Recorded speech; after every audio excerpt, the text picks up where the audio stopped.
Yep. Sefer Shmiras Haloshon, and topic is equal to all. Very interesting. Okay, go ahead. So, Talmud Yerushalmi Peah 1:1 states that the reward for studying Torah is equivalent to that of all other mitzvahs combined, and the punishment for speaking Lashon Hara is equivalent to that of all other sins combined. Thus, the antithesis of Torah study, the greatest of all mitzvahs, is Lashon Hara. Their respective primacy can be explained as follows. Of the four basic elements of nature, fire, wind, water, earth, the intangible fire and wind are far more powerful than the intangible water and earth. Fire can engulf material objects and totally destroy them, and the power of wind is awesome, as it is written, a great and mighty wind which breaks apart mountains and shatters stones, in Melachim 19:11. So what are they saying? Like Torah and Lashon Hara is like opposites. Like one's like all good, one's just all bad, right? Yeah, so one is like all of the mitzvahs combined, and the other is like all of the averas combined. Right. Okay. So now we're talking about the so-called basic elements. So fire and wind, they are spiritual, like destruction, like it just. Yes, so they create more destruction than the physical things. Right. Earth and water. Water create. So just because it's spiritual does not mean that it's harmless. Right. But that's it's even more powerful to create destruction, wind and fire. All right. So the same is true in the spiritual realm. Torah study impacts in the upper worlds in a way that no other mitzvahs can.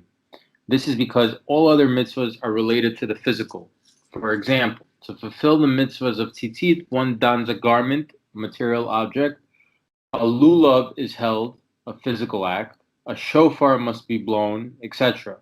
Torah study, however, is performed through the power of speech, which essentially is a function of the soul. So as mentioned above, Targum Onkelos translates, and man became a living being, and as man became a speaking spirit. So, it should make sense. Okay, this is why the reward for Torah study is equivalent to that of all other mitzvahs combined. The converse is true of sin. The spiritual damage caused by Lashon Hara is infinitely greater than that caused by other transgressions because it is committed through the power of speech. Its effect in the upper spheres is awesome.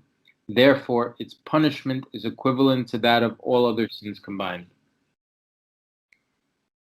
Yeah, it's serious. No, I mean, pretty self-explanatory.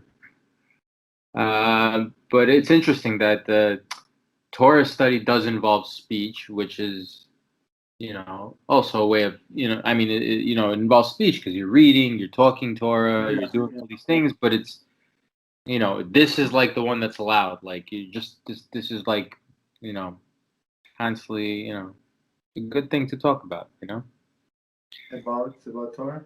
Torah, yeah. Well, I love talking about Torah. Yes. Mm-hmm. And so on a simple level, while you're busy with talking Torah, you're not busy with talking some other thing. Yeah, absolutely. You understand? It kind of puts things into perspective because now I see why Hashem wants us to toil in Torah. Because if we're toiling in Torah and working, then we're not sinning. If we're exactly. You're busy with one subject, you don't have time for all other things. Absolutely. That's one of the ideas.